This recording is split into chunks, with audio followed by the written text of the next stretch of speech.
जातीय जनगणना कराइए, हर किसी के आंकड़े सामने आ जाएंगे, हमारे स्वर्ण भाई भतीजों के भी आ जाएंगे, सबके आ जाएंगे ना, किसके पास शासन है, प्रशासन है, जमीन है, जायदाद है। उसके बाद क्रीमी लेयर ठोकिए ना, मजा आ जाएगा। लगाइए, सबके ऊपर लगाइए। कौन से लोग 2000 साल से या 500 साल से या 200 साल से राज कर रहे हैं? प्रेसिडेंट ऑफ इंडिया की 2024 में कौन सी जाति है आज? आप बोले प्रेसिडेंट ऑफ इंडिया कौन है? स्वर्ण जाति से आते हैं। प्रेसिडेंट ऑफ इंडिया की भी जाति है ना, तभी तो उसको बोला जाता है कि वो शेड्यूल ट्राइब है। उसको नहीं कहा जाता है कि वो महिला है, महिला से उसको रिप्रेजेंट नहीं किया जा रहा, उसको शेड्यूल ट्राइब कहकर बताया जा रहा है। इसलिए पार्लियामेंट की इनॉग्रेशन और मंदिर की इनॉग्रेशन में उसको नहीं बुलाया गया। चाहते हैं सर तो आप चुनाव लड़िए, लेकिन कम से कम ये सोचिए कि आप बोल क्या रहे हैं। सर चुनाव ये चुनाव का मुद्दा नहीं है, ये बात ये है कि हमें अपने समाज में होने वाले सुधारों से पीछे नहीं हटना है, हमने सुधार के लिए लगातार प्रयास करना है, जो खामियां उनको दूर करना है। हम राष्ट्रवादी लोग हैं, भारत के नागरिक हैं, ये सबसे बड़ी बात है। ये नहीं है कि मेरा समाज है आपका समाज है, बांटने का काम नहीं करें, ये सबका समाज है। 50% जो है जात पात जो है खत्म हो चुका है। अब जो जात पात को खत्म करना वो मैं और आप और हम सब कर सकते हैं।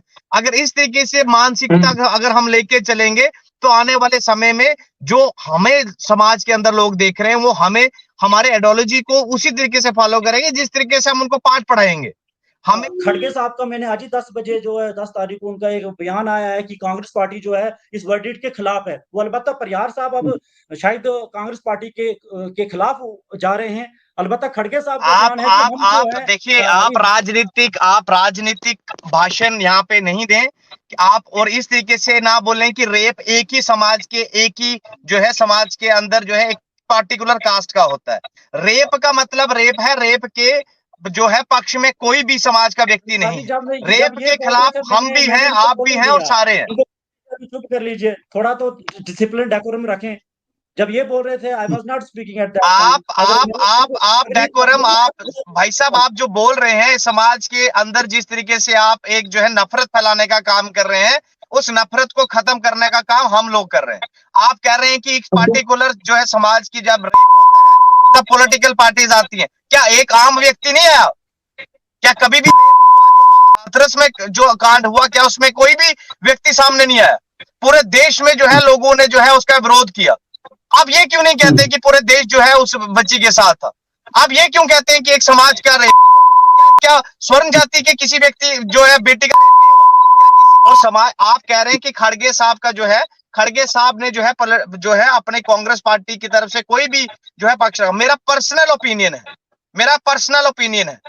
मैं अपना पर्सनल ओपिनियन रखने यहाँ पे आया हूँ और मेरा पर्सनल ओपिनियन यही है कि क्रीमी लेयर को एक्सक्लूड किया जाए और जो है लास्ट में कतार में खड़े हुए उस लास्ट व्यक्ति को जो है रिजर्वेशन का फायदा मिलना चाहिए। लेकिन ईडब्ल्यूएस में खाली जो है वो स्वर्ण जाति के लिए क्यों? क्या ईडब्ल्यूएस में SC ST OBC के लोगों को भी तो इंक्लूड करना चाहिए था? वो खाली एक पर्टिकुलर कम्युनिटी के लिए, अपर कास्ट कम्युनिटी के लिए उसका प्रोविजन रखा गया। तो जब बात क्रीमी लेयर की बात आई तो तब जो है सुप्रीम कोर्ट की एक वर्डिक्ट आ जाती है। वो और जब ईडब्ल्यूएस की बात थी अनकॉन्स्टिट्यूशनली वो जो है ईडब्ल्यूएस जो है लागू कर दिया गया पूरे देश के अंदर। तो इसी तरीके से मेरी एक ही डिमांड है कि जो सुप्रीम कोर्ट की जो वर्डिक्ट है, सुप्रीम कोर्ट जो है जम्मू पूरे देश की जनता से बड़ा, पूरे देश की जनता से बड़ा कोई भी जो है अदालत नहीं होती है। देश जो है सबसे बड़ा है, देश के लोग जो सबसे बड़े हैं। आपकी जानकारी के लिए बता दूं कि पार्लियामेंट में भी कुछ सीटें रिजर्व हैं SC ST समाज के लिए। लोकसभा के इलेक्शंस, असेंबली इलेक्शंस में भी SC ST समाज के कुछ जगह पे ये सीटें रिजर्व रखी गई हैं आर्टिकल 332 में और 330 में। उसके बाद पंचायत और म्युनिसिपैलिटी इलेक्शंस में भी आप 2 कदम आगे जाने तो दीजिए, चर्चा होने दीजिए, देखते हैं कि जो सरकार में बैठे लोग हैं क्या वो अपना ये रिजर्वेशन छोड़ते भी हैं या नहीं। अब जो लोग सुप्रीम कोर्ट गए हैं, जो SC समाज में पिछड़े या अति पिछड़े लोग हैं, वो पिछले 30 साल से या 100 साल से या 200 साल से निचले स्तर का काम कर रहे हैं, सिवर्ग का काम कर रहे हैं। क्या उनके लिए सरकार ने कोई पॉलिसी चेंज की? क्या उनके लिए कभी किसी ने कहा कि आप ये काम छोड़िए, सारा काम जो है ठेकेदारी प्रथा पे डाल दिया? उसके लिए हमारे भाई भतीजे क्यों नहीं बोलते हैं कि भाई उनके लिए हम आपके लिए कोई अच्छे शिक्षा का प्रबंध करेंगे? सारा काम तो सरकारी स्कूल तो बंद किए जा रहे हैं, तो उनके पास इतना सोर्स नहीं है कि वो प्राइवेट स्कूल में पढ़े, तो उनके शिक्षा का स्तर ऊपर कैसे होगा? इसलिए जी नेशनल एजुकेशन जी। पॉलिसी होनी चाहिए कि हर किसी को बराबर की शिक्षा मिले, इस पर सबसे तो ज्यादा काम साथियों, होना चाहिए। आप सबका आज के इस प्रोग्राम में बहुत बहुत स्वागत है। आरटीआई न्यूज का ये जो आरटीआई इंडिया न्यूज का ये जो आज का पैनल है, इस पैनल में डिस्कस करने जा रहे हैं उस मुद्दे को जो पूरे भारत के लिए आने वाले समय में एक बड़ा चैलेंज बन सकता है। तो इस पैनल में जो लोग हैं, पहले आप सबका बहुत बहुत स्वागत है। मेरे साथ इस वक्त के प्रदेश अध्यक्ष बामसेफ के जोगेंद्र सिंह राय हैं। बहुत बहुत स्वागत है राय साहब आपका। बहुत बहुत स्वागत है आपका सर। जी जी जी जी संसार जी, आ, बहुत बहुत शुक्रिया कि आपने मुझे बुलाया और इस कार्यक्रम में। जी जी। आज के हमारे दूसरे गेस्ट जो हैं वो जम्मू कश्मीर के स्टेट जनरल सेक्रेटरी है यूथ कांग्रेस के सनी परिहार। बहुत बहुत स्वागत है सनी जी आपका हमारे इस प्रोग्राम में। बहुत बहुत धन्यवाद संसार जी आपका। आजाद समाज पार्टी के प्रदेश अध्यक्ष रजत गौतम है हमारे साथ। रजत जी आपका भी बहुत बहुत स्वागत है हमारे इस प्रोग्राम में। जी जी जी जी संसार जी। बहुत बहुत स्वागत है आपका हमारे इस प्रोग्राम में सर। तो संसार जी, थैंक यू सो मच। आपके चैनल के तमाम साथियों को, जो जो आपके चैनल को देखता है, उन सब साथियों को मेरा क्रांतिकारी जय भीम, नमो बुद्धाय। जी। तो इसी के साथ हमारे साथ आम आदमी पार्टी से अरविंद बंदराल जी हैं लीगल सेल से। उनका भी बहुत बहुत स्वागत है इस प्रोग्राम में। बंदराल साहब आपका बहुत बहुत स्वागत है। बहुत बहुत शुक्रिया सर, बहुत बहुत शुक्रिया। तो प्रोग्राम को शुरू करते हैं सर। जान लेते हैं कि आखिर मुद्दा जो है वो क्या है। उस मुद्दे को लेकर के पूरे भारत में इस वक्त हालात क्यों बिगड़े हुए हैं और आने वाले समय में जिस तरीके से ये हालात बने हुए हैं ये बिगड़ना चाहिए, उससे पहले इस स्थिति को समझ लेते हैं।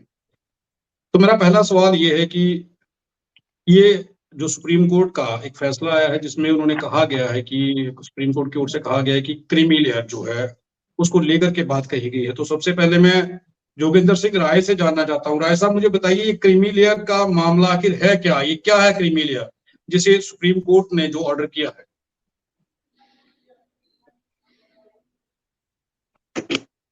वो संसार जी, मैं आपको बात बताऊं कि क्रीमी लेयर का जो कंसेप्ट है वो संविधान में नहीं है।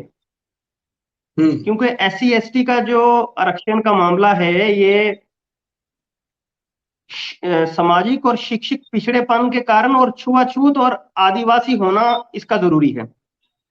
तो क्रीमी लेयर का मतलब है ये असंवैधानिक बात है, क्योंकि संविधान में क्रीमी लेयर की बात ही नहीं की है। तो क्रीमी लेयर की अगर बात करनी है तो पहले ये जान लीजिए कि आप जो बड़े बड़े इंस्टीट्यूशन है भारत के अंदर, उनके अंदर SC ST के प्रोफेसर कितने हैं, प्रिंसिपल कितने हैं, यूनिवर्सिटी के वाइस चांसलर कितने हैं, या जो बड़ी बड़ी संस्थाएं हैं, गवर्नर कितने हैं, DM कितने हैं, CM कितने हैं। तो क्रीमी लेयर का मतलब ये नहीं है कि जो भारत का अभी समाज है, जो SC ST का समाज है, वो 400-500 रुपए की अगर शर्ट पहन रहा है, 30 बाई 30 के मकान में रह रहा है, और वो मकान भी अभी किराए पर ही उसने किस्तें जो है दे रहा है, तो क्या आपको ये लोग क्रीमी लेयर में नजर आते हैं क्या? तो जो लोग सदियों से जिनका धर्म और जाति पे शोषण हुआ है, तो उनको तो 20-30 साल या 50 साल से ही बड़ी मुश्किल से आरक्षण का फायदा मिल रहा है। यानी आरक्षण एक प्रतिनिधित्व है, रिप्रेजेंटेशन है। तो इतनी जल्दी में क्रीमी लेयर लाने की क्या जरूरत है? और क्रीमी लेयर हो ही नहीं सकती है भारत के अंदर। तो क्रीमी लेयर का कंसेप्ट जो है ये गैर कानूनी है, गैर संवैधानिक है। तो अगर क्रीमी लेयर लाना भी है तो इसके लिए जो 3 पीढ़ियां या 4 पीढ़ियों से जिन लोगों ने आरक्षण ले लिया है, जो लोग IPS हैं, IAS हैं, IFS हैं, कमिश्नर सेक्रेटरी हैं, ये DM हैं, CM के जो आगे लड़के, उनको लगाइए ना आप क्रीमी लेयर। हम थोड़ी कह रहे हैं कि क्रीमी लेयर मत, उनको लगाइए और जर्नल में डाल दीजिए ना, स्वर्ण का जर्नल। और जो शेड्यूल कास्टों के जो सक्षम है लोग हैं, उनको जर्नल में डाल दीजिए। तो आरक्षण जो है निचले स्तर तक खुद ही आ जाएगा। एक तो जातियां भी खत्म हो जाएंगी, जातियों का कंसेप्ट भी खत्म हो जाएगा। लौटते पहले ये जान लेते हैं सबसे कि आप सबके हिसाब से क्रीमी लेयर क्या है। अभी मैं सनी परिहार जो है वो कांग्रेस के एक पुराने नेता हैं। सनी, मुझे एक चीज बताइए, आप इस क्रीमी लेयर को कैसे देख रहे हैं और सुप्रीम कोर्ट के इस फैसले को कैसे देख रहे हैं, कांग्रेस कैसे देख रही है? देखिए, एज एन इंडिविजुअल मैं अगर आपको बात बताऊं तो क्रीमी लेयर का अगर जिस तरीके से सुप्रीम कोर्ट ने एक बहुत सराहना जो है एक कदम उठाया है कि क्रीमी लेयर कुछ लोगों को जो है डिक्लेयर करने जा रहे हैं कि जो लोग यहाँ पे SC/ST कैटेगरी से बिलोंग करते थे और जिन्होंने आरक्षण लेके वो एक अच्छी पोजीशन, प्रेस्टिजियस पोजीशन पे पहुंचे हैं, तो कहीं ना कहीं उनको कैटेगरी छोड़नी चाहिए। और जो तमाम दूसरे लोग हैं, जो पिछड़े लोग हैं, जो SC/ST लोग हैं, जो गांव दूर दराज इलाकों में रहते हैं, जिन्होंने कभी भी इसका लाभ नहीं उठाया है, उनको पुश करने की जरूरत है ताकि एक इक्वेलिटी जो है इस समाज के अंदर आए। क्योंकि आज भी पिछड़ा समाज जो है वो पिछड़ा ही हुआ है। कुछ लोगों को जो है, जो शहरों में बस चुके हैं या जो अच्छी एजुकेशन ले चुके हैं, आज भी कैटेगरी का मेजॉरिटी जो फायदा है उन लोगों को मिल रहा है। जो SC/ST जो 1950 में पिछड़ा हुआ था बेचारा, वो आज भी पिछड़ा हुआ है, वो कल भी पिछड़ा होगा अगर इस तरीके के जो है कदम नहीं उठाए जाएंगे सरकार द्वारा, सुप्रीम कोर्ट द्वारा। तो हम इस जो है क्रीमी लेयर, जो इन्होंने नया एक सुप्रीम कोर्ट ने कदम उठाया है कि क्रीमी लेयर को आइडेंटिफाई करके जो कैटेगरी का जो लाभ है जो बाकी सारे लोगों को देना जो है जरूरी समझा है, ये बहुत सराहना कदम है। और मैं बिल्कुल इसकी सपोर्ट करता हूं कि ऐसा होना चाहिए कि जिन लोगों ने जो है फायदा उठाया है उन लोगों को जो है एक्सक्लूड किया जाए, और जो लोग SC/ST कैटेगरी से आज भी बेचारे पिछड़े इलाकों में रहते हैं और जिन्हें आज भी जो है गरीब जो BPL जो है लोग हैं, जो गरीब लोग हैं, उनको फायदा जो है उनको मार्जिनलाइज करके जो है उनको फायदा देना चाहिए। और सरकारों को ऐसे कदम उठाने चाहिए ताकि समाज में जो है एक इक्वेलिटी आ जाए, जो बराबरी का दर्जा है जो उनको मिल पाए। तो अगर इस तरीके के कदम कोई भी सरकार उठाती है तो ये बिल्कुल जो है ये कदम जो है इनको अप्रिशिएट करना चाहिए, और ना कि इस तरीके मतलब कोई भी ऐसी जो है स्टेटमेंट किसी की तरफ से भी आती है कि अगर जो वो कहते हैं इसको जी कि नहीं जी क्रीमी लेयर ये SC/ST में क्यों या दूसरे कैटेगरीज में क्यों नहीं, हर कैटेगरी में जो है क्रीमी लेयर को एक्सक्लूड करना चाहिए, ना कि सिर्फ SC/ST, चाहे वो OBC हो, चाहे वो EWS कैटेगरी हो, RBA हो, कोई भी हो, उनको एक्सक्लूड करना चाहिए ताकि जो दूसरे लोग हैं जो जिनको आज तक लाभ नहीं हुआ, जिनके बच्चे आज भी जो है पहाड़ों पे कहीं स्कूलों में जा रहे हैं, जो बहुत बैकवर्ड एरिया से बिलोंग करते हैं, उनको जो है इसका लाभ मिलना चाहिए। और मैं इसका पूरा समर्थन करता हूं, और मेरे तो यही मानना है कि क्रीमी लेयर को एक्सक्लूड करके जो है एक गरीब व्यक्ति को जो है इसका कैटेगरी का लाभ मिलना चाहिए, और ये जरूरी भी है। आप समर्थन कर रहे हैं। रजत, गौतम के पास मैं आ रहा हूँ। रजत जी, मुझे एक चीज बताइए कि आजाद समाज पार्टी से कैसे देख रही है, क्योंकि बाहर जो विरोध हो रहा है खुले तौर पर आजाद समाज पार्टी का देखा गया है, तो आप कैसे देख रहे हैं सुप्रीम कोर्ट के इस फैसले को? सबसे पहले संसार जी, मैं आपको एक चीज बता दूं कि क्रीमी लेयर का जो कंसेप्ट है हमारे कॉन्स्टिट्यूशन ऑफ इंडिया में कहीं पे भी क्रीमी लेयर का प्राविधान कहीं पे भी जो है लिखा गया नहीं है। तो ये पहली बार जो क्रीमी लेयर का जो वर्ड कंसेप्ट जो सामने आया है, इंदिरा साहनी केस में जो पहली बार सामने हमने इस क्रीमी लेयर वर्ड को जो है पढ़ा सुना, जिसमें जो है इंदिरा साहनी केस में जो है 27% रेजोल्यूशन जो है OBC समाज को जो है तय हुई। और इंदिरा साहनी केस में उन्होंने एक चीज कही कि एक्सक्लूजन किया जाए क्रीमी लेयर का। तो पहली बार जो ये इंदिरा साहनी केस में ही जो है हमें देखने को मिला कंसेप्ट जो है क्रीमी लेयर। तो एज सो फार जो अभी जो सुप्रीम कोर्ट की जो वर्डिक्ट आई है जो है कि SC/ST पीपल्स को भी जो है के अंदर भी जो है सब कास्ट बनानी चाहिए, और क्रीमी लेयर का कंसेप्ट जो है अभी जो रिसेंटली जो जजमेंट आई है उसमें कहा गया कि क्रीमी लेयर का कंसेप्ट लाना चाहिए। सबसे पहले मैं आपके चैनल के माध्यम से तमाम लोगों को एक चीज बताना चाहता हूं कि सुप्रीम कोर्ट के अंदर जो जज थे, वो जितने भी वो जज थे, बेंच था, वो किस जाति से बिलोंग करते थे। सबसे पहले समझने की जरूरत है। वो जज जो खुद एक पूरे जो सुप्रीम कोर्ट के जितने भी वो जजेस थे जिन्होंने ये वर्डिक्ट दी है, वो खुद एक पर्टिकुलर एक जाति के जज थे। वो किस तरीके से ये डिसाइड कर देंगे कि एक SC/ST के अंदर जो है एक सब कास्ट की जो कंसेप्ट लाया जाए। वो जज जो पूरे सदियों से, जिनके परदादा भी जो है जजेस थे, जिनके भतीजे भी जज थे, जिनके सारे जज पूरे उन 200 फैमिली के लोग ही जो है सुप्रीम कोर्ट या हाई कोर्ट में जो है हमारे जजेस बनते हैं। एंड दो जजेस जो एक पर्टिकुलर एक कास्ट को जो पिछले हजारों सालों से रिजर्वेशन से बनते हुए जजेस बन रहे हैं, एंड दो जजेस विल डिसाइड कि कितनी जो है किस SC/ST के अंदर जो है क्रीमी लेयर होनी चाहिए, उनको क्या नॉलेज है अंदर की, किस तरीके से कि आज के अंदर भी जो है, अगर हम 2024 की बात करें कि आज के अंदर भी जो सबसे पहले जो डॉक्टर बाबा साहब अम्बेडकर ने जो है रिजर्वेशन का कंसेप्ट लाया था, that was not on the basis of economic. ये रिजर्वेशन जो है इसलिए नहीं आती है कॉन्स्टिट्यूशन के अंदर की हमें गरीबी खत्म करनी है। रिजर्वेशन इसलिए दी गई थी कॉन्स्टिट्यूशन के अंदर की कुछ तबके के लोग थे जिनको जो है बड़े सदियों से जो है जिनके साथ छुआछूत होती थी, on the basis of their caste, on the basis of their untouchability, उनके साथ छुआछूत होती थी, इसलिए जो है रिजर्वेशन का प्राविधान जो है संविधान के अंदर लाया गया था। ये कोई गरीबी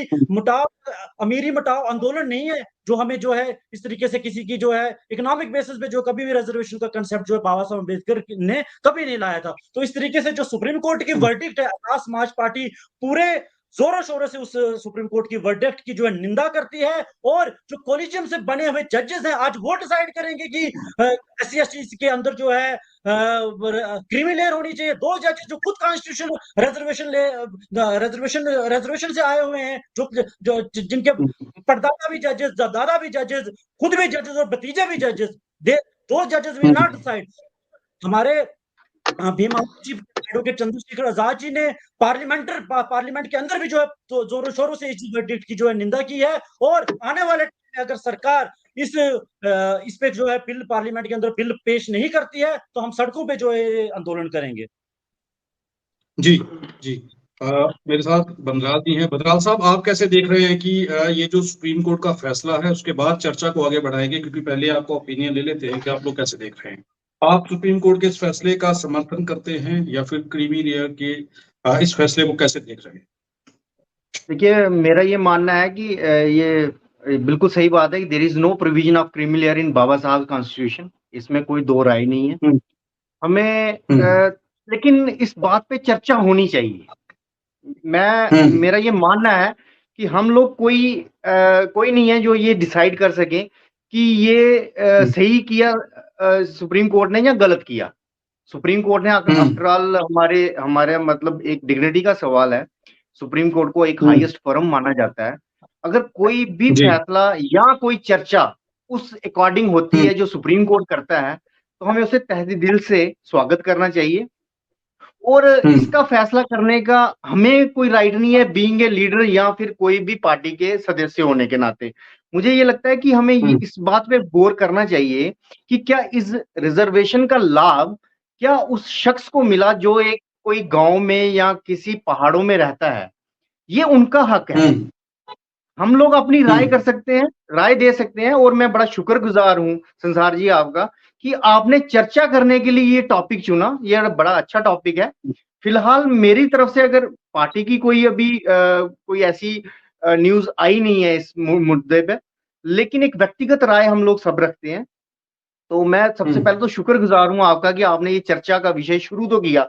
एक शख्स तो उठा जिसने ये आगे प्रोजेक्ट किया कि इस पे एक बात होनी चाहिए, इसमें कोई दो राय नहीं है कि हमें देखना चाहिए। अगर देखो, अगर हम एक साइड सपोर्ट कर दें तो वो जो गरीब जनता है जिसको ये लाभ नहीं मिला, जो जरूरतमंद है, क्या हम उनके साथ ज्यादती तो नहीं कर दें? इस पे भी विचार होना चाहिए।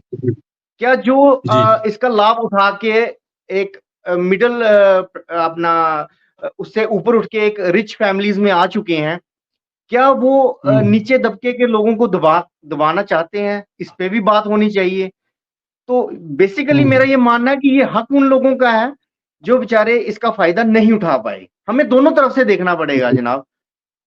हम मेरे से पहले जो स्पीकर आए उन्होंने बड़ा अच्छा कहा, ठीक है, मैं इत्तेफाक रखता हूं उनकी बात से, लेकिन जनाब सड़कों में आने से पहले जनाब आपको सुप्रीम कोर्ट की गरिमा को भी थोड़ा सा ध्यान में रखना पड़ेगा, और आपको उन लोगों की भी मानसिकता को मानना पड़ेगा जिन लोगों के ऊपर इसका प्रभाव होगा।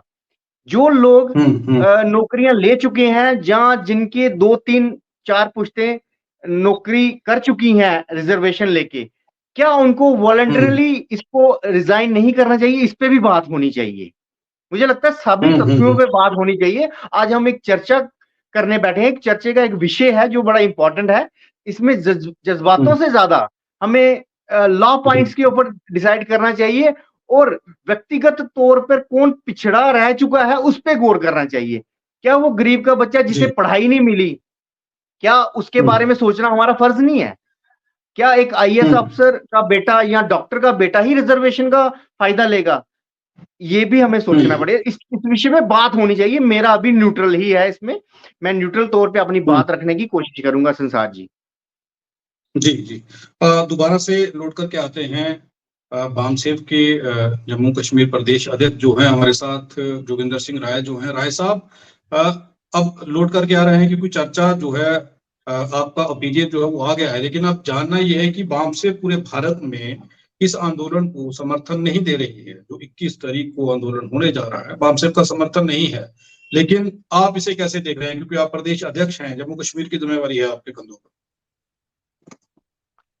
देखो, समर्थन देने से पहले मैं थोड़ी सी बात क्लियर करूंगा।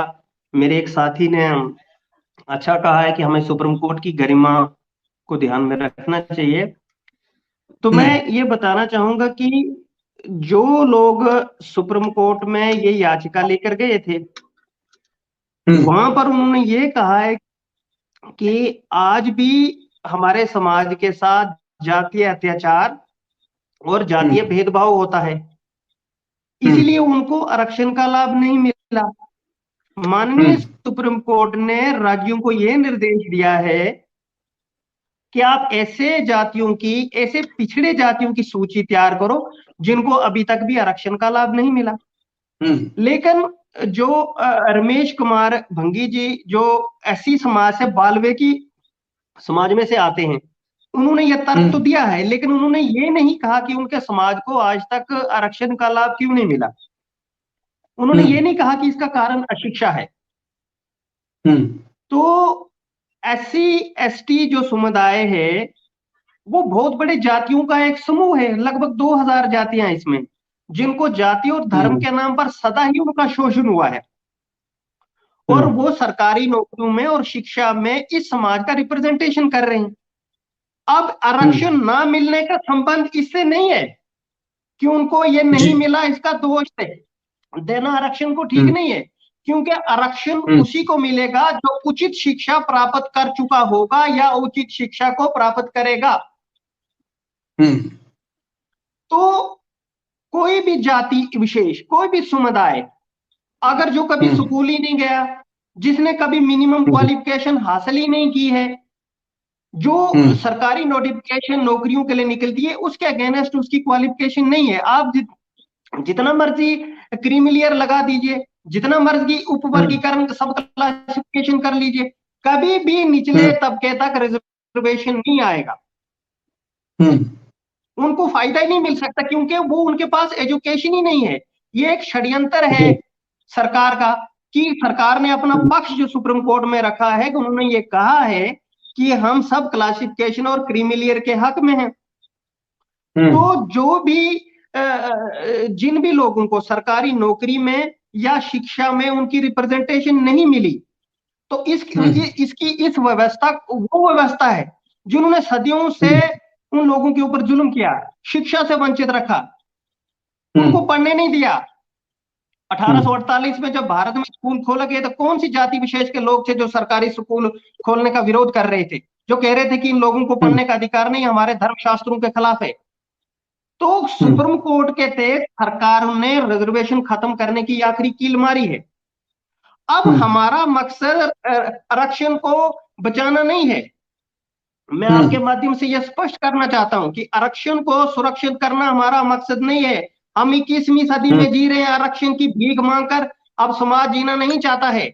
हमारा मकसद है जातियों के वर्चस्व को खत्म करके, समाज में गैर बराबरी को खत्म करके, सामाजिक समानता को स्थापित करके इस व्यवस्था परिवर्तन को खत्म करना है, ताकि सामाजिक न्याय व्यवस्था को स्थापित किया जाए।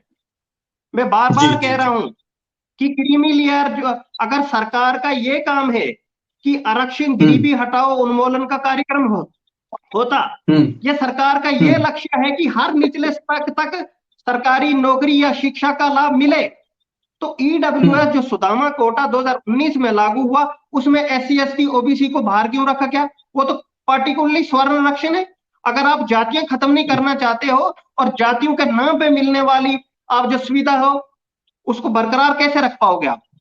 तो जाति जब जी तक है, क्योंकि आरक्षण का आधार ही जाति है, हम्म जी जी तो इसी जातियां पे मैं खत्म आता करने हूँ। के लिए कभी भी सुप्रीम कोर्ट ने पहल नहीं की। उसके उपचार के लिए, जी जी उसमें सुधार जी के लिए कोई बात नहीं हो रही है। इसलिए जब तक भारत के अंदर जातियां हैं तो भारत एक राष्ट्र नहीं बन सकता है। इसलिए जितने भी हम्म हमारे साथी हैं, हमारे भाई भतीजे, हम्म उनको कम फॉरवर्ड होना चाहिए और जातियों को खत्म करने की हम्म पहल होनी चाहिए, क्योंकि आखिरी रेस, आखिरी जो हमारी डेस्टिनेशन है वो सबकी एक है, लेकिन हम्म शुरुआती लाइन एक नहीं है। शुरुआती लाइन जब हम्म तक एक नहीं होगी तब तक हम आगे नहीं बढ़ सकते, और समाज का समानता, संवितंत्र, न्याय और बंधुता और भाईचारे के आधार पर समाज और राष्ट्र का निर्माण नहीं हो सकता, और संवैधानिक मूल्यों के विरोध में हम नहीं जा सकते। सुप्रीम कोर्ट का जी काम है जी संविधान को, मूल स्ट्रक्चर को बनाए के रखना, संविधान के खिलाफ काम करना नहीं है जी। ठीक है। परिहार साहब, मैं इसी पर आपसे जानना चाहता हूं कि जो जोगिंदर जी ने कहा है, जोगिंदर सिंह राय जी ने जो कहा है, इसके साथ आप सहमत हैं इनकी बात से जो ये कह रहे हैं? देखिए, मैंने पहले भी एक चीज कहा, मैं एक चीज से सहमत नहीं हूं कि अगर देखिए जो 1848 में हुआ या 1948 में हुआ, 1964 में हुआ, 1970 में हुआ, हम अगर हम्म उसकी ही बात करते रहेंगे तो आने वाले समय में हम इस चीज को कभी भी कर्व आउट नहीं कर पाएंगे। अगर इस चीज को हम्म खत्म करना है, जैसे जब भाई साहब ने कहा कि इस चीज को खत्म करना चाहिए, तो इस चीज को खत्म करने के लिए एक डिस्कशन होनी चाहिए और प्रेजेंट सिनेरियो में जो चीजें हैं उनके ऊपर बात होनी चाहिए। जो पुरानी चीजें हुई हैं उसमें अगर आप दोष डालना स्टार्ट कर लेंगे या अगर आप उसी को कोसते रहेंगे तो आने वाले समय में भी ये चीजें जो है खत्म नहीं हो सकती हैं, ये मैं 100% श्योर कह सकता हूं। और इस बात पे हम्म राजनीति नहीं होनी चाहिए, इस बात पे जो है आप सब लोगों की, हम सब लोगों की सहमति होनी चाहिए। अगर सहमति नहीं होगी, अगर हम लोग भी इस चीज के विरोध में खड़े हो जाए और कुछ पक्ष में खड़े हो जाए तो इसका सभी मतलब कोई भी इसका जो है रिजल्ट नहीं निकलेगा। जब तक हम लोग सारे एक प्लेटफॉर्म पे आके एक कंक्लूजन ना करें कि भैया किस तरीके से हमें आगे जो है रिजर्वेशन को उस व्यक्ति तक पहुंचाना जो लाइन में सबसे लास्ट में खड़ा है, जो कतार में सबसे अगर वो पढ़ा नहीं है तो उसके बच्चों को कैसे पढ़ाया जाए, उसके बच्चों को स्कूल के अंदर किस तरीके से जो है एडमिशन दिलाया जाए, ये जरूरी है। ये जरूरी नहीं है कि वो नहीं पढ़ा है, हो सकता है हमारे भी परिवारों में ऐसे कई हमारे पूर्वज हैं जो नहीं पढ़े थे, लेकिन जो है आने वाली जनरेशन को पढ़ाना है, ये जरूरी है। अगर हम इसके ऊपर काम करें तो मुझे लगता है इसका संविधान मतलब जो भी हल है ये यहाँ सामने ही है कि अगर हम उसके ऊपर वर्कआउट करें तो मुझे लगता है सारे हल है। और क्रीमी लेयर को मैं बार बार कह रहा हूँ, जो आईपीएस अफसर हैं, केपीएस अफसर हैं, कोई डॉक्टर है, इंजीनियर है, मैं कभी भी उस पक्ष में नहीं हूं कि उनके बच्चे को रिजर्वेशन मिलनी चाहिए। मैं इस पक्ष में हूं कि एक गरीब व्यक्ति है जो डेली वेजर है, जो एक डेली बेसिस पे काम करता है, जो लेबर क्लास से है, जो किसान है, जो गांव में व्यक्ति जो है दिहाड़ीदार व्यक्ति है, उस व्यक्ति के बच्चे को रिजर्वेशन मिलनी चाहिए। मैं हमेशा इसके फेवर में हूं। वो किसी भी तबके से बिलोंग करता है, एससी है, एसटी है, आरबीए है, ईडब्ल्यूएस है, कोई भी कैटेगरी उसकी है, वो पहला राइट उसका होना चाहिए, ना कि उस व्यक्ति का होना चाहिए जो एनसीआर दिल्ली में कोचिंग कर रहा है, जो एनसीआर दिल्ली में बड़े बड़े इंस्टीट्यूशंस के अंदर पढ़ रहा है, या जो फॉरेन में 25 या 30 लाख रुपए की डिग्री लेके जो आ रहा है और फिर से रिजर्वेशन की लाइन में सबसे पहले आगे कतार में खड़ा हुआ है। तो मैं चाहता हूं कि इसको जल्द से जल्द जो है क्रीमी लेयर को जो है आइडेंटिफाई किया जाए और इसको एक्सक्लूड किया जाए, चाहे वो राजनीतिक लोग हो, चाहे वो ब्यूरोक्रेसी में हो, चाहे वो अपना एडमिनिस्ट्रेशन में किसी भी जगह पे हो, इंस्टीट्यूशन में हो, तो इन लोगों को जो है बेनिफिट जो है इनका रोकना चाहिए। क्योंकि अब ये जो है रिजर्वेशन जो है इनके लिए जो है इनके लिए जरूरी नहीं है, जरूरी उस व्यक्ति के लिए है जिसने आज तक अपने बच्चों को, जो आज तक अपने समाज को जो है रिप्रेजेंट नहीं कर पाया, जस्ट बिकॉज कि उसको रिजर्वेशन का फायदा नहीं मिला। ये समझते हैं आप।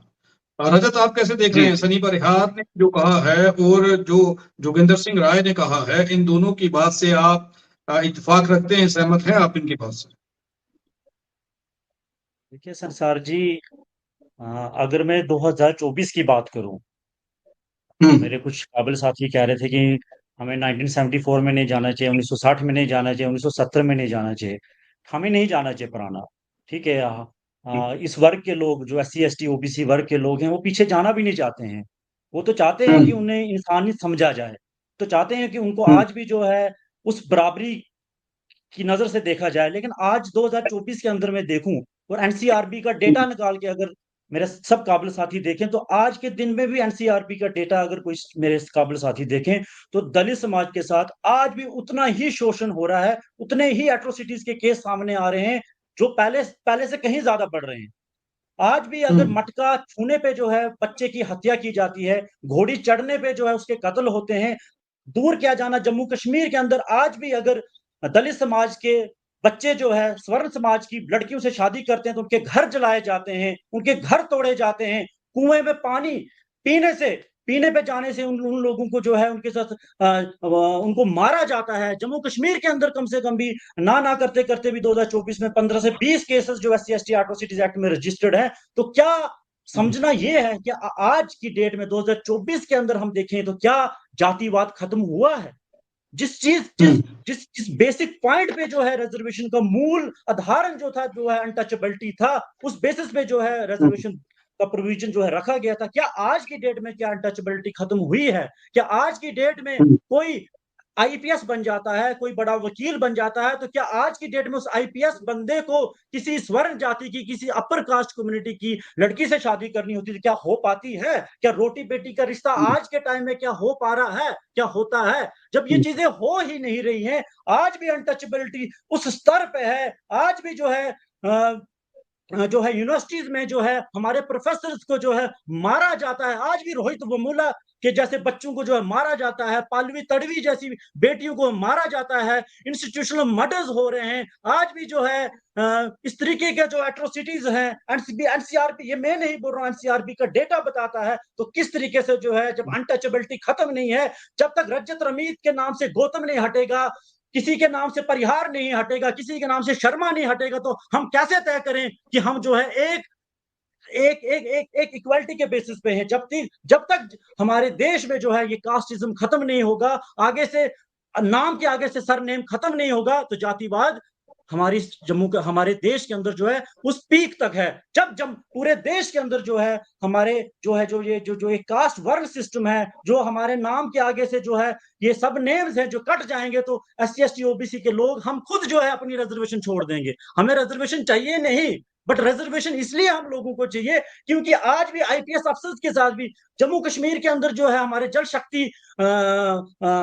शक्ति विभाग में जो IAS अफसर थे, उनके साथ जातिवाद हुआ।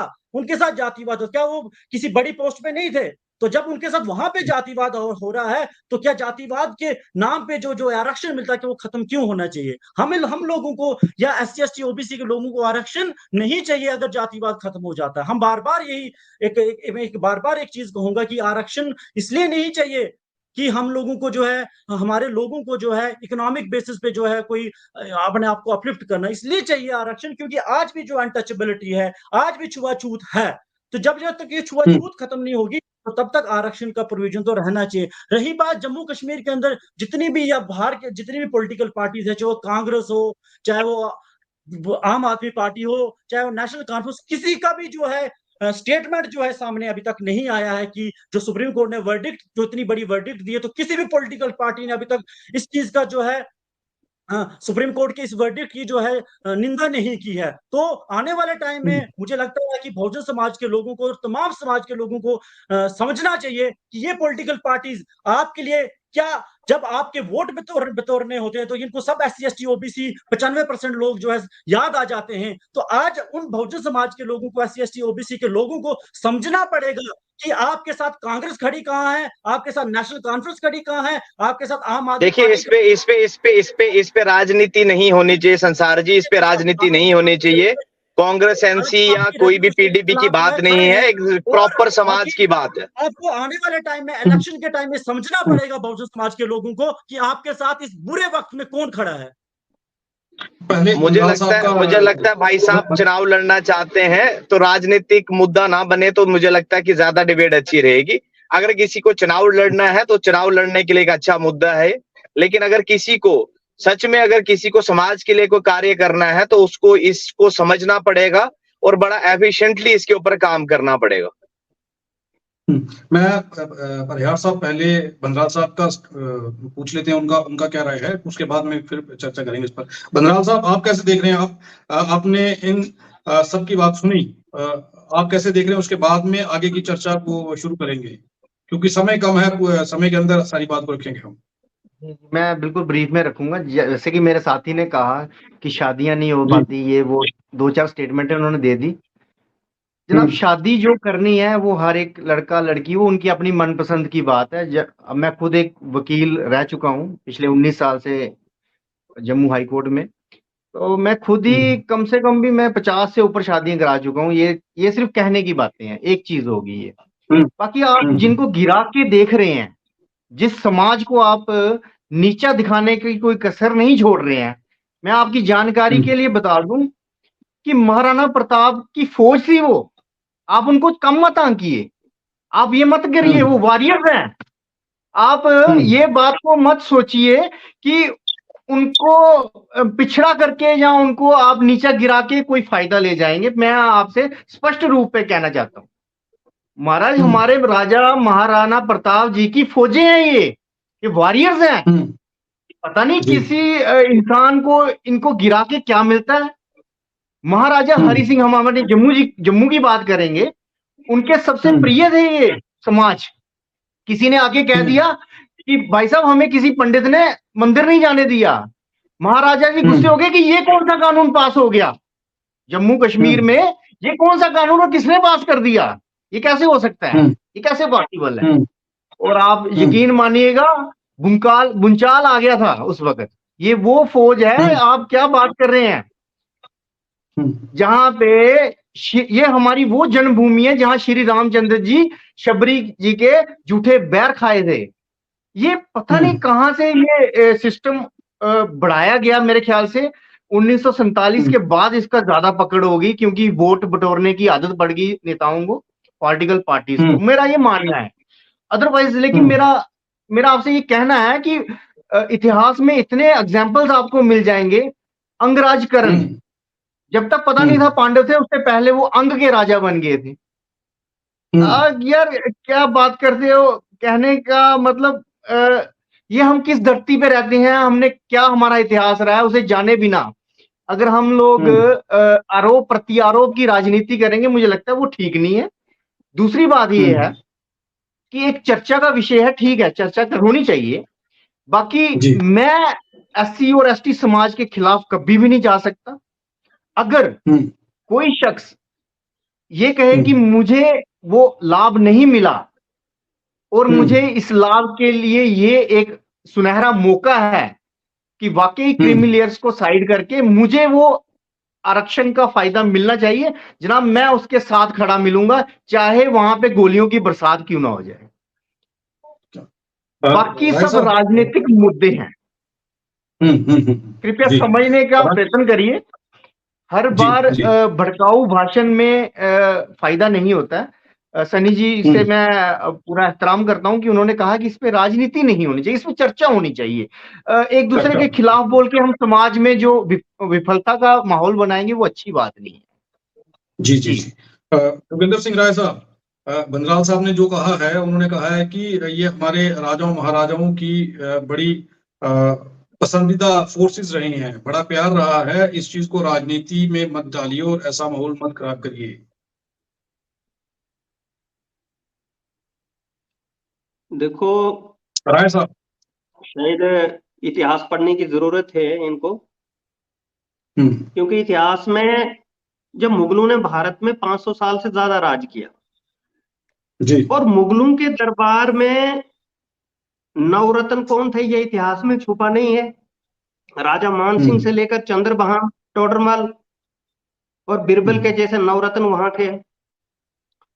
और सामाजिक और जो राजनीतिक व्यवस्था थी मुगल के दरबार में, स्वर्णों को वहां पर पूरा प्रतिनिधित्व दिया गया, यहां तक कि वर्ण व्यवस्था को भी बनाए रखा। लेकिन जो पिछड़े, अति पिछड़े थे, उनके लिए सामाजिक, शिक्षित और राजनीतिक दरवाजे बंद थे। तो कौन लोग जी। फौज में थे? ये तो शुक्र करो अंग्रेज भारत में आए जिन्होंने यहाँ डेमोक्रेसी लाने की बात की, जहां इक्वलिटी को एस्टेब्लिश किया। यहाँ तो सती प्रथा जैसी, देवी जैसी, दासी जैसी प्रथा और चाइल्ड जैसी छोटी छोटी बच्चों की शादी कराई जाती थी। ये प्रथाएं थी इधर। राजा मोहन सिंह जैसे जो सोशल रिफॉर्मर रहे, ईश्वर चंद्र विद्यासागर जैसे रिफॉर्मर रहे, जिन्होंने इन पूर्व प्रथाओं के खिलाफ विरोध प्रदर्शन किया और एक्ट नहीं, बने ऐसा यहाँ आज के 1829 से लेकर 1859 से लेकर। आज के तो मुद्दे पर आ कौन रहे हैं। आज लोग का जो महाराणा प्रताप के जो सिपा सेलार थे, ये सब झूठ है, ये भ्रमित करने वाली बात है। जब भी मेन मसला ये है कि सामाजिक न्याय व्यवस्था स्थापित कैसे हो, संविधान के मूल जो प्रियम्बल है उनको हम हर समाज तक कैसे पहुंचाएं, ये राष्ट्र जी। जातियों में नहीं होना चाहिए। मेन मसला वो है कि कारण जानने की कोशिश करनी चाहिए। जातियां हैं तो भारत पर आक्रमणकारी रहे, भारत पर दूसरे लोगों ने राज किया, उस मसले को पकड़ो। हम 21वीं सदी में जी रहे हैं। आरक्षण को मैंने बार बार कहा कि आरक्षण को सुरक्षित करना हमारा लक्ष्य नहीं है, बल्कि जातियों को खत्म करके एक राष्ट्र हम तभी बन सकते हैं। जी। और संविधान से बढ़कर कोई ऊपर नहीं है, सुप्रीमेसी ऑफ कॉन्स्टिट्यूशन है। माननीय सुप्रीम कोर्ट के जजों ने जो फैसला दिया वो फैसला फाइनल नहीं है। इसलिए अगर क्रीमी लेयर की बात भी है तो वो इंडिविजुअल होनी चाहिए, किसी जी, जाति जी। किसी समुदाय पर नहीं होनी चाहिए। जी, बिल्कुल, इसलिए बिल्कुल। नहीं होनी चाहिए क्योंकि आप जातीय जनगणना कराइए, हर किसी के आंकड़े सामने आ जाएंगे, हमारे स्वर्ण भाई भतीजों के भी आ जाएंगे, सबके आ जाएंगे ना, किसके पास शासन है, प्रशासन है, जमीन है, जायदाद है। उसके बाद क्रीमी लेयर ठोकिए ना, मजा आ जाएगा। लगाइए, सबके ऊपर लगाइए। कौन से लोग 2000 साल से या 500 साल से या 200 साल से राज कर रहे हैं, किनकी शासन प्रशासन में कितनी भागीदारी है? जो लोग 80% पहले ही शासन प्रशासन में बैठे और 10% ईडब्ल्यूएस को और ले रखा उन्होंने। अभी आईएएस अफसर जो 2019 से लेकर 2024 तक बने हैं, 86 आदमी जो हमारे साथी हैं ईडब्ल्यूएस में आए हैं। कौन लोग हैं? 74 लोग उसमें कौन लोग हैं? सिर्फ 12 लोग जो हैं उसमें ईडब्ल्यूएस के जिनको फायदा मिला है, वो हमारे जो मेरे साथी यहाँ पे बैठे हैं, दोनों बंदराल साहब और प्रयार साहब, इनके समाज में से आए हैं। कौन लोग खा रहे हैं आरक्षण? ये सबका समाज है। पहली बात, ये सबका समाज है। एक तरफ आप कहते हो कि समाज में एकता, दूसरी तरफ कहते हो ये इनका समाज है। ये हमारा समाज नहीं, हम सबका समाज है। पहले आप बोलने से पहले ये की बात नहीं कह रहा हूँ, बोल रहे हैं। मैं कह रहा हूँ, मैंने अभी तक किसी का नाम ही नहीं लिया। मैं ये कह रहा हूँ आपने कहा बंदराल साहब और परिहार साहब का समाज है, ये हम सबका समाज है। आप खुद मानने के लिए तैयार। मैंने ये कहा कि बंदराल साहब और परिहार साहब जो इधर बैठे हैं वो भी सुन लें, उनका नहीं। कौन सी जाति से आते हैं? प्रेसिडेंट ऑफ इंडिया की 2024 में कौन सी जाति है आज? आप बोलें, प्रेसिडेंट ऑफ इंडिया कौन है? स्वर्ण जाति से आते हैं। प्रेसिडेंट ऑफ इंडिया की भी जाति है ना, तभी तो उसको बोला जाता है कि वो शेड्यूल ट्राइब है। उसको नहीं कहा जाता है कि वो महिला है। महिला से उसको रिप्रेजेंट नहीं किया जा रहा, उसको शेड्यूल ट्राइब कहकर बताया जा रहा है। इसलिए पार्लियामेंट की इनॉग्रेशन और मंदिर की इनॉग्रेशन में उसको नहीं बुलाया गया। चाहते हैं सर तो आप चुनाव लड़िए, लेकिन कम से कम ये सोचिए कि आप बोल क्या रहे हैं। सर चुनाव ये चुनाव का मुद्दा नहीं है। ये बात ये है कि हमें अपने समाज में होने वाले सुधारों से पीछे नहीं हटना है। हमने सुधार के लिए लगातार प्रयास करना है, जो खामियां उनको दूर करना है। हम राष्ट्रवादी लोग हैं, भारत के नागरिक हैं, ये सबसे बड़ी बात है। ये नहीं है कि मेरा समाज है आपका समाज है, बांटने का काम नहीं करें, ये सबका समाज है। और ऐसा सनी परिहार को बात रखने देते हैं, उनसे सुन लेते हैं। परिहार साहब क्या कह रहे हैं?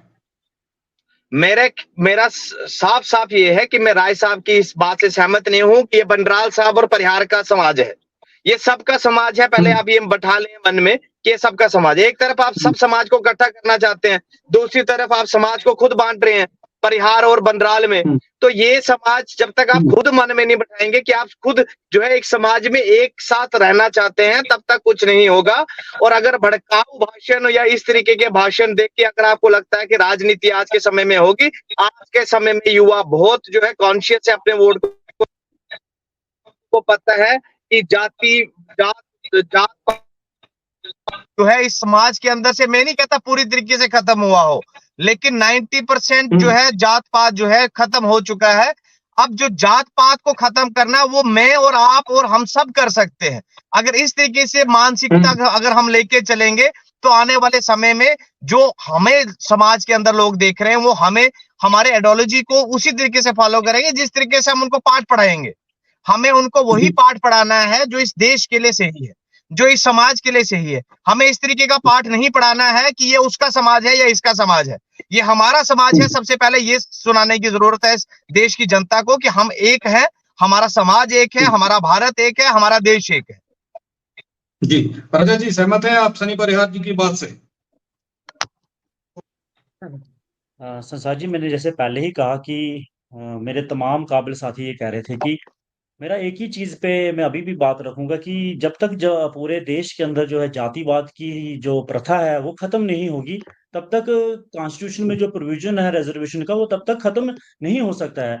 मैंने जैसे पहले ही कहा कि अभी भी जो है एनसीआरबी का डाटा जब आप देखेंगे निकाल के तो रोंगटे खड़े हो जाते हैं कि किस तरीके से है दलित समाज के लोगों महिलाओं के जो है रेप होते हैं, किस तरीके से जो है उनको उनको उनकी प्रताड़ना होती है। और जब उन लोगों के साथ उनको प्रताड़ित किया जाता है, उनको मारा जाता है, उनके रेप किए जाते हैं, तो कौन लोग जो हैं सड़कों पे, कौन लोग जो उनकी उनकी आवाज को बुलंद करने के लिए सड़कों पे आते हैं? तब सिर्फ एससी एसटी ओबीसी समाज के लोग ही क्यों सड़कों पे दिखते हैं?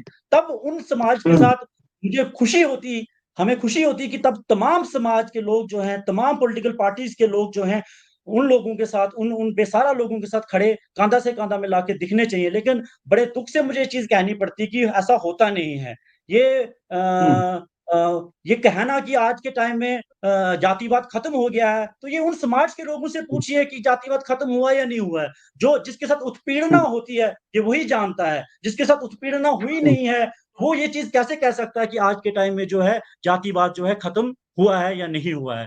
तो आपके चैनल के माध्यम से मैं बार-बार एक ही चीज़ बहुजन समाज के लोगों को एक समझाना चाहता हूँ कि आज की जो है इस वार्तालाप से आप लोगों को समझ आना चाहिए कि कौन लोग हैं, कौन वो पॉलिटिकल पार्टीज़ हैं, वो कौन लोग हैं जो आज भी आपके रिज़र्वेशन के खिलाफ हैं। वो अलबत्ता जो है खड़गे साहब का मैंने आज ही 10 बजे जो है 10 तारीख को उनका एक बयान आया है कि कांग्रेस पार्टी जो है इस वर्डिक्ट के खिलाफ है। वो अलबत्ता परिहार साहब अब शायद कांग्रेस पार्टी के खिलाफ जा रहे हैं। अलबत्ता खड़गे साहब का बयान है कि हम आप जो है देखिए, आप राजनीतिक भाषण यहाँ पे नहीं दें कि आप और इस तरीके से ना बोलें कि रेप एक ही समाज के एक ही जो है समाज के अंदर जो है एक पार्टिकुलर कास्ट का होता है। रेप का मतलब रेप है, रेप के जो है पक्ष में कोई भी समाज का व्यक्ति नहीं है। जब रेप ये के बोल रहे खिलाफ थे हम भी हैं, मैंने आप उनको भी बोलने हैं और दिया। सारे हैं। उनको चुप कर लीजिए, थोड़ा तो डिसिप्लिन डेकोरम रखें। जब ये बोल रहे थे I was not speaking at that time. आप डेकोरम, आप भाई साहब, आप जो बोल रहे हैं समाज के अंदर जिस तरीके से आप एक जो है नफरत फैलाने का काम कर रहे हैं, उस नफरत को खत्म करने का काम हम लोग कर रहे हैं। आप कह रहे हैं कि एक पार्टिकुलर जो है समाज की जब रेप होता है तो तब पॉलिटिकल पार्टीज आती हैं। क्या एक आम व्यक्ति नहीं आया? क्या कभी भी रेप हुआ जो हाथरस में जो कांड हुआ, क्या उसमें कोई भी व्यक्ति सामने नहीं आया? पूरे देश में जो है लोगों ने जो है उसका विरोध किया। आप ये क्यों नहीं कहते कि पूरे देश जो है उस बच्ची के साथ था? आप ये क्यों कहते हैं कि एक समाज का रेप हुआ है?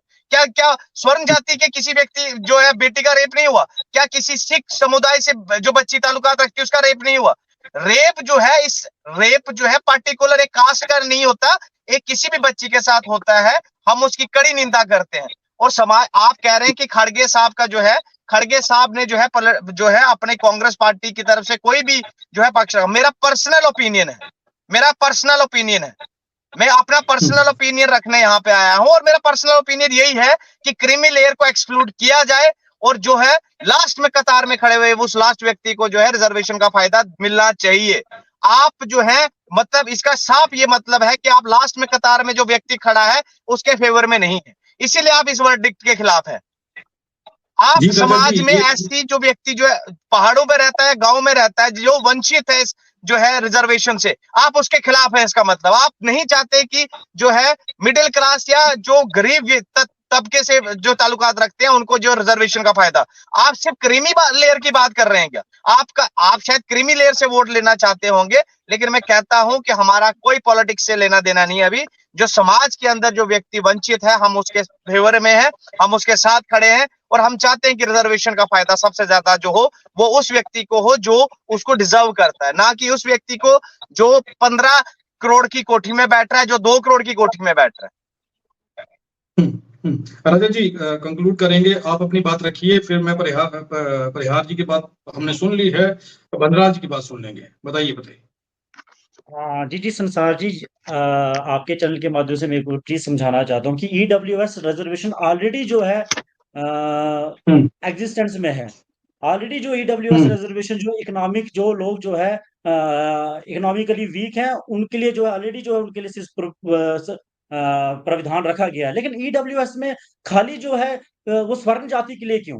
क्या ईडब्ल्यूएस में एससी एसटी ओबीसी के लोगों को भी तो इंक्लूड करना चाहिए था। तो क्या आज के टाइम में हम लोग जो है, हमारा एक ही पक्ष है कि क्या 5% रिजर्वेशन जो है एससी एसटी ओबीसी क्या उन लोगों के लिए उसमें ईडब्ल्यूएस में प्राविधान नहीं रख सकते थे क्या? वो खाली एक पर्टिकुलर कम्युनिटी के लिए, अपर कास्ट कम्युनिटी के लिए उसका प्रोविजन रखा गया। तो जब बात क्रीमी लेयर की बात आई तो तब जो है सुप्रीम कोर्ट की एक वर्डिक्ट आ जाती है। वो और जब ईडब्ल्यूएस की बात थी, अनकॉन्स्टिट्यूशनली वो जो है ईडब्ल्यूएस जो है लागू कर दिया गया पूरे देश के अंदर। तो इसी तरीके से मेरी एक ही डिमांड है कि जो सुप्रीम कोर्ट की जो वर्डिक्ट है, सुप्रीम कोर्ट जो है जम्मू पूरे देश की जनता से बड़ा, पूरे देश की जनता से बड़ा कोई भी जो है अदालत नहीं होती है। देश जो है सबसे बड़ा है, देश के लोग जो सबसे बड़े हैं। और जो पूरे देश के लोग चाहेंगे, हम चाहते हैं कि जल्द से जल्द जो है पार्लियामेंट में एक बिल पास हो और ये जो है जो सुप्रीम कोर्ट ने जो वर्डिक्ट दी है, जो जल्द से जल्द ये जो है इसमें जो है एक बिल पार्लियामेंट के अंदर बिल पास हो और उस बिल का जो फिर हम समर्थन करेंगे। जी बंदराल साहब, आप बताइए, लास्ट के आखिरी 2-3 मिनट हैं, इसमें आप बताइए कि रजत जी ने जो कहा है कि ईडब्ल्यूएस जो है वो इलीगल वे से जो है वो कॉन्स्टिट्यूशनल तरीके से नहीं लाया गया, उसे इलीगल वे से लाया गया है, उसे आप कैसे देख रहे हैं? मैं रजत जी से सिर्फ इतना ही कहूंगा कि ठीक है, आप अपनी जगह बिल्कुल ठीक कह रहे हैं, अच्छी बात रही आपने। लेकिन एक बात है कि एक एक्सपेरिमेंट अगर सरकार मौजूदा के ऊपर थोड़ा सा तो हमें भी वेट डालना चाहिए, मुझे ऐसा लगता है।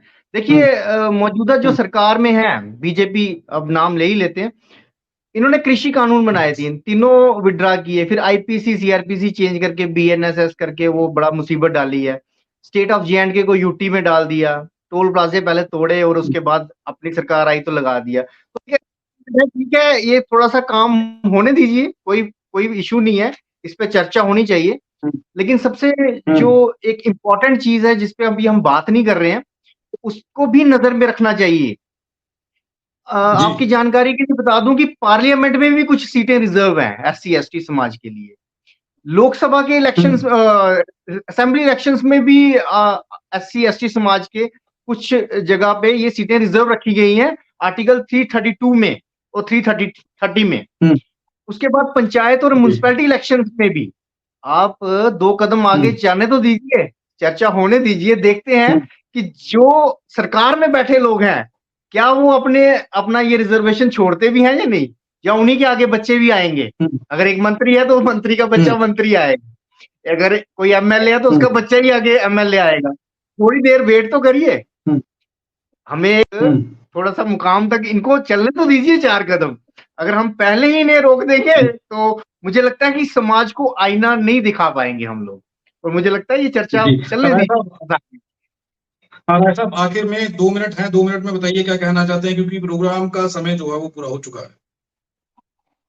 देखो, बंदराल साहब की बात से मैं सहमत हूं, लेकिन बामसेफ का जो स्टैंड है वो क्लियर है, क्योंकि बामसेफ देश की सबसे बड़ी सामाजिक संगठन है। हम बार बार ये कह रहे हैं कि हमारे समाज में जो सुधारों की बहुत जरूरत है और युवा पीढ़ी को आगे आकर इन सुधारों में बढ़ चढ़कर भाग लेना चाहिए। और कोई भी समुदाय, कोई भी व्यक्ति विशेष, उसकी सोशली और इकोनॉमिकली प्रोटेक्शन के लिए हम प्रतिबद्ध हैं। कोई भी हो, उसकी सोशली और इकोनॉमिकली प्रोटेक्शन के लिए हम प्रतिबद्ध हैं। अब जो लोग सुप्रीम कोर्ट गए हैं, जो एससी समाज में पिछड़े या अति पिछड़े लोग हैं, वो पिछले 30 साल से या 100 साल से या 200 साल से निचले स्तर का काम कर रहे हैं, सिवर्ग का काम कर रहे हैं, क्या उनके लिए सरकार ने कोई पॉलिसी चेंज की? क्या उनके लिए कभी किसी ने कहा कि आप ये काम छोड़िए, सारा काम जो है ठेकेदारी प्रथा पे डाल दिया? उसके लिए हमारे भाई भतीजे क्यों नहीं बोलते हैं कि भाई उनके लिए हम आपके लिए कोई अच्छे शिक्षा का प्रबंध करेंगे? सारा काम तो सरकारी स्कूल तो बंद किए जा रहे हैं, तो उनके पास इतना सोर्स नहीं है कि वो प्राइवेट स्कूल में पढ़े, तो उनके शिक्षा का स्तर ऊपर कैसे होगा? इसलिए नेशनल एजुकेशन पॉलिसी होनी चाहिए कि हर किसी को बराबर की शिक्षा मिले, इस पर सबसे ज्यादा काम होना चाहिए। और उन लोगों को अगर फर्ज करो सब क्लासिफिकेशन भी हो जाती है, मैं बार बार कह रहा हूं कि क्रीमिलियर हो लेकिन इंडिविजुअल हो, आंकड़े सामने आए, डाटा हो, फिर जाकर जिसने 3 पीढ़ी से आरक्षण ले लिया, आईपीएस आईएएस अफसर है, कमिश्नर सेक्रेटरी है, डीएम है, सीएम है, बन के बैठे हुए थे, मिनिस्टर बन के बैठे हैं, उनको क्रीमिलियर में डालो ना, तब जाकर मजा, जनरल में डालो उनको। लेकिन उनकी जाति से आप बना के रखोगे और जाति के नाम पर उनको फायदा भी नहीं दोगे, वो नहीं चलेगा, दोगला रवैया नहीं चलेगा। इसलिए आपको मजबूती से कदम उठाने होंगे और मजबूती से समाज में सुधार करने के लिए हम लोगों को आगे आना होगा। बहुत बहुत धन्यवाद जोगिंदर सिंह राय, बंदाल साहब, रजत जी और सनी परिहार, आपका इस मुद्दे पर चर्चा करने का बहुत बहुत धन्यवाद, क्योंकि ये मुद्दा इस वक्त पूरे भारत में गरमाया हुआ है और इस पर चर्चा करना बहुत जरूरी है।